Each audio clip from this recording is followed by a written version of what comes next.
We do have team coverage for you on this early winter-like weather day. We're also keeping an eye on the gusty winds up north. Brady Wakayama is there. We're going to check in with him in just a few minutes. But first, the latest on the snow and those winds. We want to bring in our chief meteorologist, Mike Everett, for that. Mike. Hi there. And I'm remembering last week when you guys got mad at me when I mentioned that it's still 3 weeks away from the beginning of winter. We got that winter weather here right now. And the big messaging as we go into the second half of this storm system is there's still steady rain filling in, especially across the south and southwest, and low elevation snow. Brady will tell us more about that in a moment. But Wednesday morning, I'm expecting, first of all, some gusty winds. It could be knocking out some power. We've already confirmed 50-mile-an-hour gusts up towards the San Juans and Whidbey Island. But temperatures are going to plunge below freezing in many spots, and that's going to make for roads that are wet now turning over to ice in the morning. Another thing that's fascinating, see Seattle there? See immediately to the left of it? That is thunder snow. We have now got that interaction of relatively warm and relatively cold air creating some convection in the atmosphere and keeping things very interesting along Hood Canal. Meanwhile, we are seeing some snow that continues to push across much of Snohomish County. Seattle is now kind of right on that line. I was out for a drive about an hour ago. It's coming down is steady cold rain. And speaking of which, take a look at this. Towards Aberdeen, it's still coming down steady. Those reds, that's heavy rain. One place where we're watching snow is where Brady Wakayama is. In fact, he's tracking it still coming down. Yep, you can see it. Brady, what's it look like?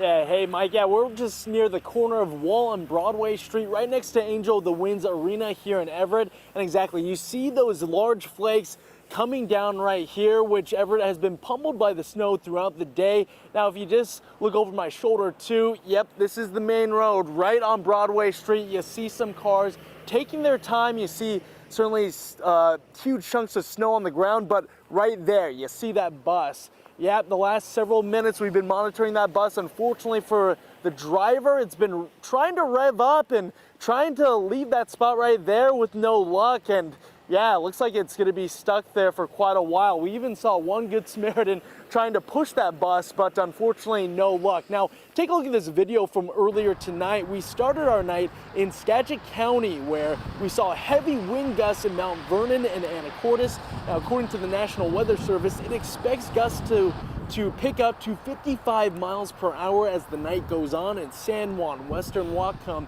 and Skagit counties. Now, officials with Skagit County say they have public works crews ready to roll for potential power outages that may arise due to the heavy wind and wintry conditions. They also have tips for people to take note of just in case the power does go out, suggesting people make an emergency kit, charge batteries, and to have a backup place to stay if the power does go out. I spoke with one man in Anacortes who was getting some snacks from a store, gearing up for a long night. He told me that he expects this type of winter blast this time of year. Very common. I mean, we get it for months out of the year. On a four-wheel drive, for when the snow comes and you get stuck, you can get yourself out. Other than that, just kind of stay indoors so you can stay out of the weather as much as you can. And again, there's just a live picture of that bus there. Like we've said, we've been here for the last 10 minutes or so, and we've seen it revving up. And here's another bus coming on, and it looks like that bus actually has chains on its back wheels, unlike that bus up there. But yeah, certainly a situation that we're monitoring. Yeah, in addition to that too, you know, if you can, we've seen plenty of cars on the road, but certainly want to stay off those roads if you can. But if you are on the road, certainly want to take your time, leave plenty of room, drive slow, and be careful on those ramps as well. But for now, live in Everett, Brady Wakayama, King 5 News.